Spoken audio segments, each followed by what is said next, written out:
Amados irmãos, amadas irmãs, congregados aqui nesta casa, a casa de nossa mãe, casa de todos nós, filhos e filhas de Deus, discípulos missionários e discípulas missionárias de Cristo, saúde e paz.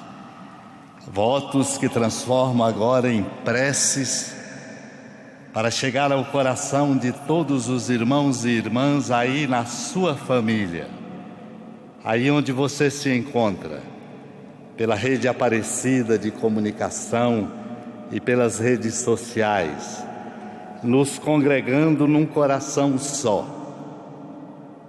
Embora sejamos aqui em relação a peregrinações que acontecem neste santuário nacional devido à pandemia,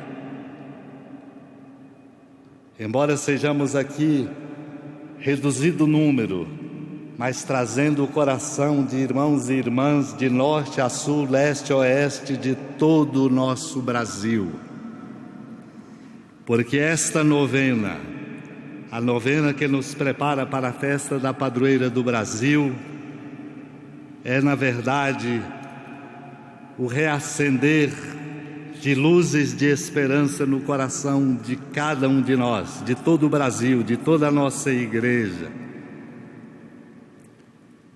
pesados sobre os ombros em razão de tantos agravamentos, pela crise sanitária, pela crise econômica, pela crise social e política, exigindo de nós, à luz da fé, um compromisso que seja um verdadeiro pacto pela vida e pelo Brasil. Eu quero saudar de modo muito especial e fraterno ao querido Dom Orlando Brandes, arcebispo metropolitano de Aparecida e o guardião de todo este santuário, Casa da Palavra de Deus, como representante e presença bonita de toda a igreja no Brasil, numa tarefa da mais alta importância pastoral e missionária, pois esse santuário é o coração mariano de toda a igreja no Brasil, com o trabalho bonito, qualificado, dedicado e reverente dos missionários redentoristas desta província de São Paulo, saudando na pessoa do Padre Marlos, com agradecimento, e do Padre Eduardo Catalfo, reitor deste santuário, a cada um dos missionários, por essa presença comprometida e bonita, comprovando para todo o Brasil a seriedade do trabalho missionário e a importância de fazer cada dia mais desta casa a Casa da Palavra. É Casa da Palavra porque é a casa da Mãe Maria. Em Nazaré, a sua casa se tornou, pela encarnação do Verbo, a Casa da Palavra. Por isso, cada santuário, cada igreja, pequena ou grande, dedicada a Maria, tem que ser, acima de tudo, Casa da Palavra, compreendendo que a devoção a ela significa matricular-se na escola de aprendizagem do seguimento de Jesus, pois Mãe puríssima e admirável dele se faz inspiradora e exemplar discípula missionária.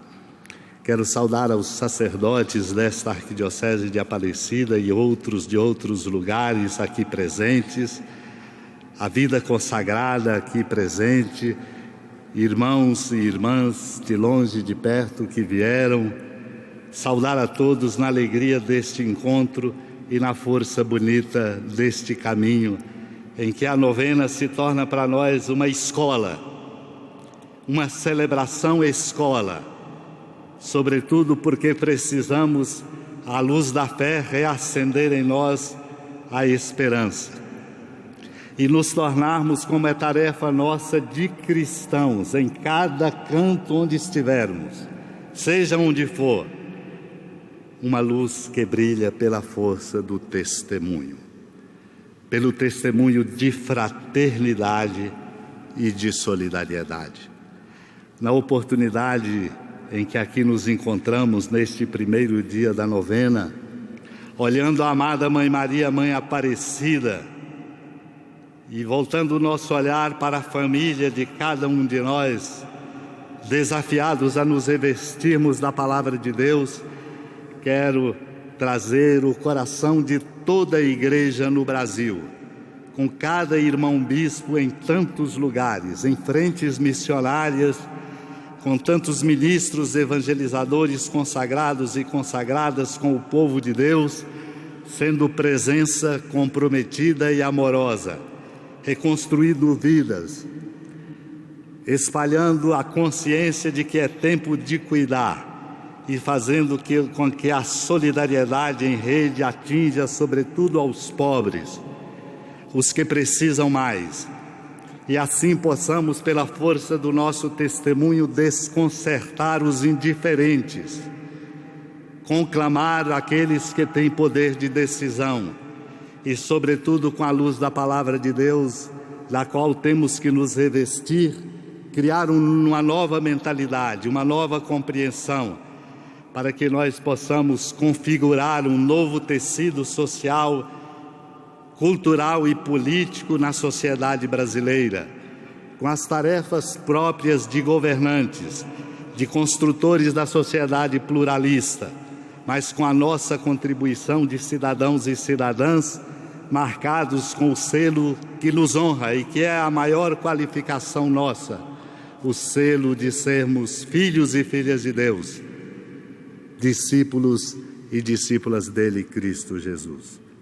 Por isso, daqui do coração mariano do Brasil, no Santuário Nacional, nossa comunhão e reverência a cada irmão em cada igreja particular, em cada paróquia e comunidade, em cada família, em cada casa religiosa, em cada convento, em tudo aquilo que nós, como igreja, no coração do mundo, em frentes missionárias, na educação, na cultura, no cuidado social e em tantas outras frentes, somos igreja servidora, sacramento de salvação, mas igreja servidora. Nesta oportunidade, não posso deixar de fazer um especial agradecimento reverente, filial e amigo ao querido e amado Papa Francisco. O Papa Francisco, Dom Orlando está aqui para confirmar, teve uma deferência muito bonita conosco, bispos do mundo inteiro, no dia de hoje. Amanhã, pela manhã, de Roma, ele publica e presenteia o mundo inteiro com uma nova carta encíclica sobre a fraternidade e amizade social, lembrando, como nos ensinou o pobrezinho de Assis, somos todos irmãos, ao chamar Irmã Terra, Irmã Sol, Irmã Lua, e sobretudo para reavivar no coração de cada um de nós essa consciência de que nós somos irmãos e irmãs uns dos outros. Agradecemos essa deferência ao Papa Francisco, que nos presenteou com esta carta encíclica que chega a todo o mundo amanhã e que chegou hoje por deferência sua, inclusive com um bilhetinho manuscrito, agradecendo por nossa comunhão de trabalho no mundo inteiro, ele que nos preside no Colégio Apostólico, e pedindo orações especiais por ele, o que recomendo agora nesta oportunidade. Agradecimentos especiais ao Papa Francisco, e o façamos como costumamos fazer, com nossas palmas, para significar a nossa gratidão a ele.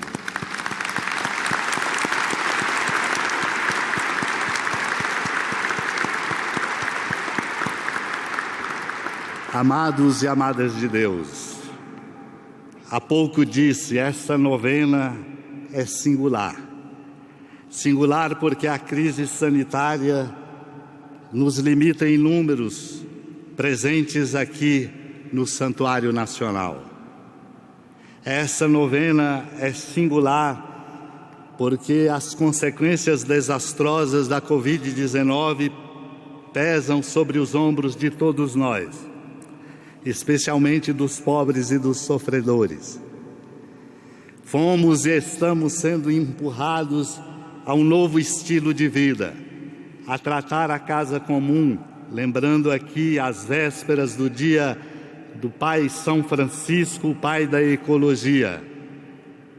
Desafiados a um novo tempo e uma reconstrução na sociedade brasileira, em diálogo, abertos, corajosamente, acendendo a luz da palavra para iluminar mentes e corações e mudar concepções.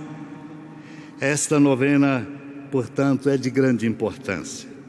Por isso conclamamos a toda a grande família dos devotos do Brasil inteiro e espalhada pelo mundo afora, em comunhão com toda a Igreja, para um momento de profunda espiritualidade, que nos faça dar conta dos enormes desafios que estamos enfrentando na sociedade, no interno da própria Igreja e na vida de cada uma de nossas famílias. Por isso se torna de grande importância compreendermos a beleza e a profundidade daquilo que nos vem no que hoje meditamos, especialmente neste primeiro dia. Com Maria, em família, revestir-se da palavra de Deus. Não daremos conta, irmãos e irmãs, estejamos convencidos de um novo tempo a ser construído, de uma nova ordem para a casa comum, de um novo tecido social e de uma igreja nossa mais missionária e, sobretudo, comprometida com a vida próxima e comprometida com os pobres, se nós não nos revestirmos da palavra de Deus. O novo que esse tempo nos pede e que nós precisamos construir não virá apenas porque sejamos poderosos ou porque possamos decidir ou porque saibamos como conduzir. Nós, os cristãos, temos que dar uma enorme contribuição e ela vem da força da palavra de Deus. Por isso a importância de nos revestirmos da palavra de Deus. Revestir-se da palavra de Deus não é uma estratégia para congregar pessoas, uma estratégia para se colocar como primeiro. Não é uma estratégia, não é um esquema, não é um sistema. Revestir-se da palavra de Deus, saibamos, é uma experiência. Só se reveste da palavra de Deus e se imbui da sua força para dar conta de sua vida e de contribuir com a sua vida como instrumento para um novo tempo, quem se reveste da palavra de Deus. E é uma experiência. E a palavra, voltamos aqui a ela para compreendermos os passos bonitos e importantes desta experiência, que todos nós precisamos fazer diariamente.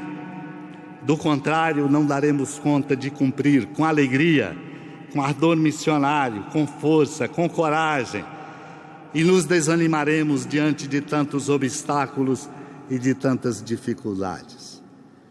Diante de nós está a figura de Moisés. Moisés, neste trecho do livro do Êxodo, é apresentado como aquele que é revestido da força da palavra de Deus, para dar conta de conduzir um povo saindo da escravidão do Egito para a experiência de ser um povo novo na libertação. Tomo então desta palavra santa de Deus para compartilhar com o seu coração como experiência, valendo para mim, para nós, para cada um de nós, 3 importantes passos. O primeiro passo é o da escuta. Esse é o nosso grande desafio, sobretudo num tempo de tantas vozes. E vozes distantes, semitonadas, contraditórias. Vozes pela força da polarização.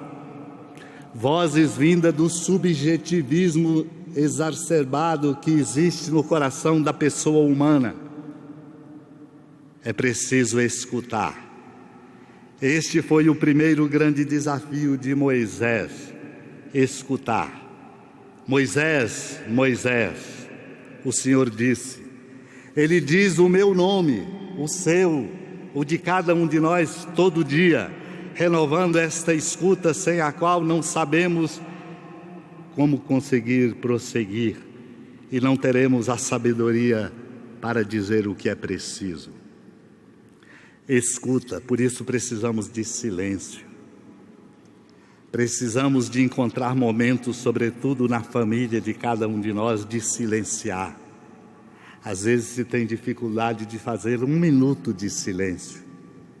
E 1 minuto de silêncio faz uma enorme diferença no coração de qualquer pessoa, para exercitarmos esta experiência da escuta. O segundo passo importante encontramos quando Moisés vê a sarça que ardia, nasce dentro dele um encantamento. Um encantamento por Deus que se desdobra em encantamento pelo outro, irmão e irmã, na fraternidade universal, na coragem de ver que a diferença do outro não é um contraponto a mim, mas de poder reconhecer que as diferenças articuladas no amor e na fraternidade se tornam uma grande força transformadora e propulsora de um novo caminho para a sociedade e para a igreja. Não podemos perder o encantamento, porque do contrário faremos o que temos que fazer maquinalmente. Como é possível? Inclusive os atos religiosos podem ser feitos maquinalmente. Podemos correr o risco de fazer maquinalmente o cuidado com os pobres, sem força de amor.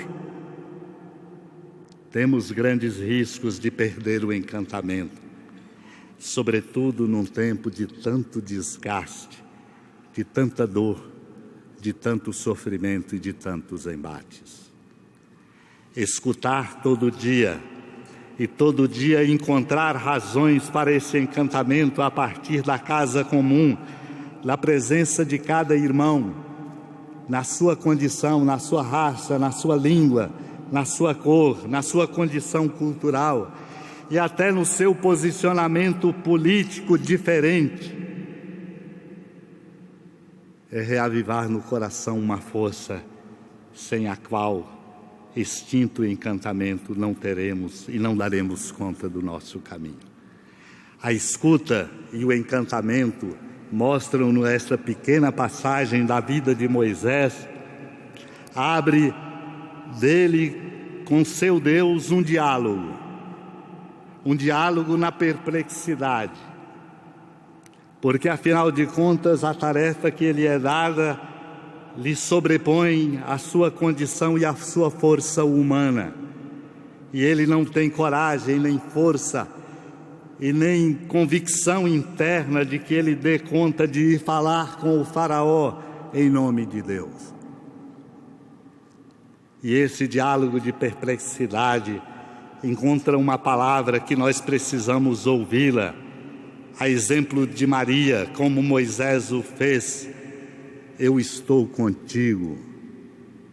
Não estamos sozinhos, não podemos fazer sozinhos, e nem se nós nos congregarmos em grupos, e até que sejam grupos fortes e reconhecidos, só daremos conta se de fato Ele estiver conosco, e Ele está conosco.